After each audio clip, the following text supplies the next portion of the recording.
Friends, welcome back to Eating Through Bangladesh, and today I need you to answer a question.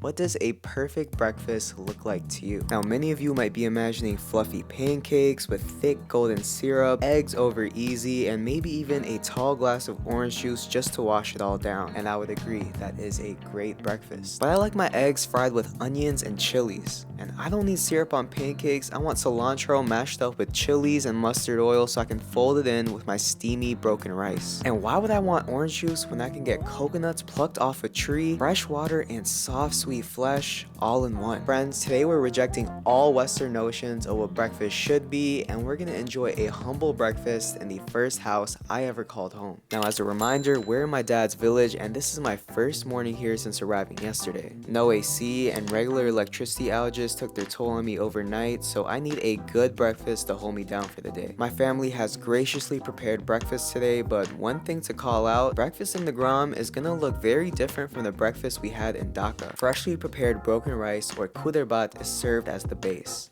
Couple things here. First, broken rice is really just the broken rice grains left over after the process of milling. Secondly, this gives you a completely different mouthfeel when consumed, and some say its aroma is also different and can't be substituted by the standard whole rice grains. And I would agree. Accompanying our rice is a borta made from cilantro, chilies, garlic, onion, and mustard oil. If you don't know, borta is a typical side dish which is a mash of anything from vegetables to fish to even meat. The world of borta seems without limitation, but this is my personal favorite, doi na pata borta. When mixed in with rice, it perfumes your mouth with a strong herbal aroma. And finally, the first thing I ever learned how to cook, deem bhaji. Essentially a Bangladeshi style omelet. You take the egg, mix it with onions, chilies, and maybe cilantro, and then you fry it until it's golden brown with crispy edges. It's a far cry from the comparatively soft and delicate egg preparations in the West. Each of these three elements are deceivingly simple.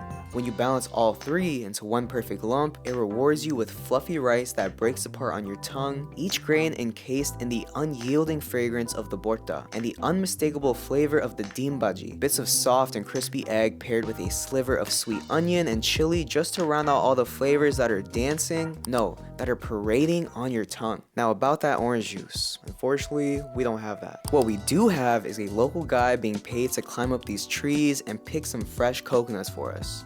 He ties his gamsa around himself like a boxer wrapping his fists, and then he's off, cradling the tree and manipulating his body weight until he's reached the top. Loose palm leaves and coconuts shortly begin raining upon both the ground and bang on the tin houses. A job well done, he begins to descend and immediately launches into a spirited discussion around the price of cha in the market. Payment is provided, of course, in both dhaka and a cheeky cigarette. The coconuts are expertly picked through, deciding on the most promising ones. They're quickly washed before getting caught between a sharp blade and a tree stump. The green outer shell is chopped off one swing at a time, and then a small hole is made at the top to get to the coconut water. Two options here. You can pour it into the cup, or you can have it straight like me. The flavor is mineral-like, clean, but there's a tinge of almost funkiness to it. The sweetness of the water doesn't demand attention, but rather lets the other flavors shine by themselves. And once you're done with the water, crack that baby open and spoon out the white coconut meat. Like the water, the flesh's flavor is very delicate.